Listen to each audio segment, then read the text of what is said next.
I think the film explores a really fascinating world of the power of music within the neurological science to bring people with Alzheimer's back into reality, or at least try. Can you tell us a little about that? I know there was an investigation from a group of doctors in Canada, and maybe that inspired the film. I don't know.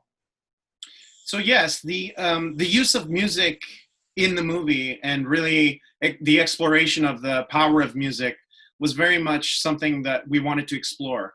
I mean, we all had family members or relatives or friends that were, affected by this debilitating disease. And, how strange that as they're looking for pharmaceutical, medical cures and ways to manage the Alzheimer's and dementia, we have music right under our noses that, is both safe, very, I guess, cost effective to implement. And I know, my writer, Alessandra Piccione, had spent many months with Baycrest Hospital with some of the most brilliant minds at the forefront of the research. So there were scientists and doctors that were really studying the neurological effect of music on the brain. So we actually, in some selfish ways, we took that information and used it for our own benefit. I mean, I use music therapy to get me out of bed and push through the debilitating fear of getting up and going on set every day. And I also requested to have music play between takes. So, by the second day, everybody was requesting it, whether it was the crew or the actors. They started getting used to. It's just a way of easing them into a mindset or a feeling very quickly, and we were all on the same page in a short amount of time. Music is so powerful. And yeah, I went to Cuba twice. I think it's a fascinating island. Yes. It's a small island. It had many problems with the embargo, the U.S. embargo and all that. But there's something very powerful about the population, and I think it's the relationship with music. Can you comment on that? Yes. So Cuban culture is very much reflected through the music. Whether it's through the diaspora of Cubans all around the world, or whether it's in Cuba itself, and it's infectious.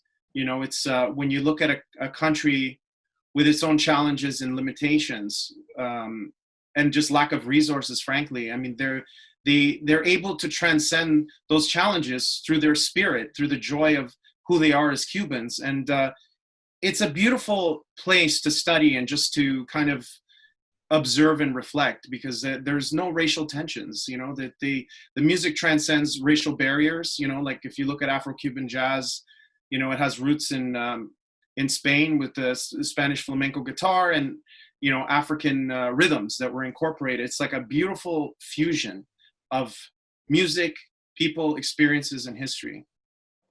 Gossett Jr., I interviewed him the other day because he's part of an HBO show. He's an adorable person, great human being. How important was it for you to get this Oscar winning to play Luis Garcia? Getting Lou Gossett Jr. to play Luis was essential. I mean, the role was written for him. It started as a short film, and our producing team went to the ends of the earth to try to get to him. So we would stop at nothing, whether it was to the young producers to chase him down at a TIFF event, to going through mutual friends that we had.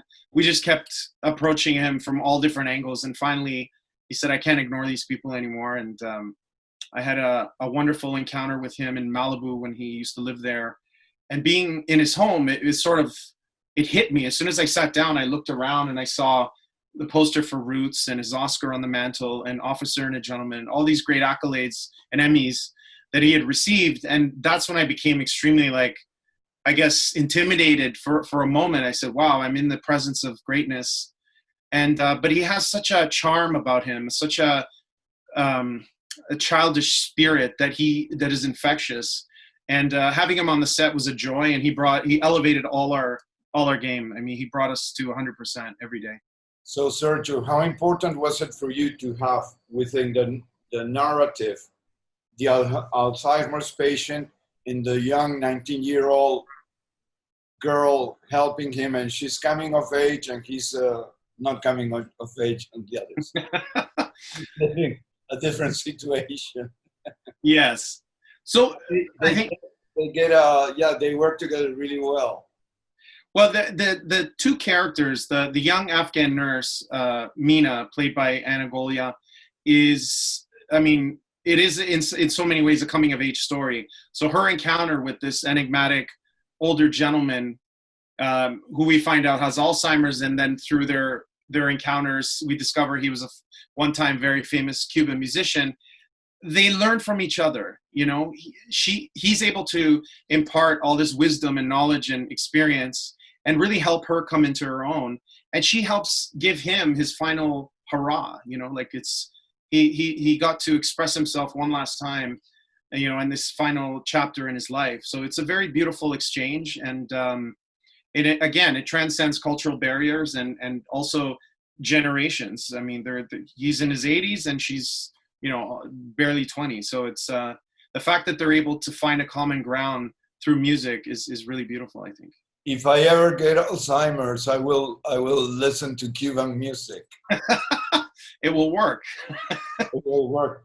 But let me ask you, how deteriorating, I don't know if the word is deteriorating, what was the impact of the C-19 and the releasing of the film?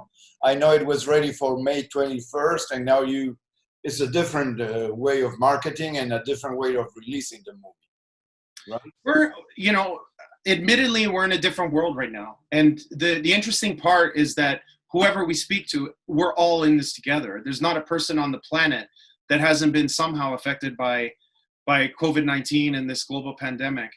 I think we're ultimately in unprecedented times. I'm really seeing it as a renaissance period because, you know, I mean, artists have always been at the forefront of truth throughout history. So, you know, I think collectively it's our responsibility to continue forging on and really leading with our voices. As scared as we are, as vulnerable as we are, and as affected as we are by this very tragic global event, you know, in some ways we have this platform to maybe bring some light and bring an uplifting experience into people's lives. So that's very powerful. I think there's a silver lining aspect of the pandemic, but maybe I'm wrong. Considering that Hollywood is not opening those huge blockbusters because it's financially a disaster. I mean, they're waiting for the theaters to open. Well, they're doing some on streaming, but I think that the vacuum of these products are giving you guys, the independent filmmakers, an opportunity to cover the need of people to be in be satisfied with storytelling. Maybe the Cuban will have more impact in our culture than if it had to compete with the latest Batman and Robin. You know, yeah. I think the silver lining is that the landscape is a lot less noisy. And I think just generally speaking, as a collective, as we've seen with Black Lives Matter and all the other things that have come this year, is that we're vulnerable. There's a reckoning happening, and I call it 2020 vision. We're finally looking at our lives, our values, our communities, our society, and saying, how can we do better? So I think the fact that we have this window of opportunity to bring this movie out is, I mean, it's a perfect storm, really. It's sad that, you know, people are dying all around the world. That's the tragic part. But last night we had our Toronto premiere, and there was so much joy. I mean, it was a drive-in theater. We did a drive-through red carpet. I mean, the whole thing was just, I mean, so wild and beyond my imagination. But what I came away with is just how happy people were just to be out and socializing in their own bubbles in a very safe environment. But there's a lot of pent-up kind of desire to be out, and so that was very rewarding. My last question: what brought you into filmmaking? Oh wow, how much time do we have? So a few minutes.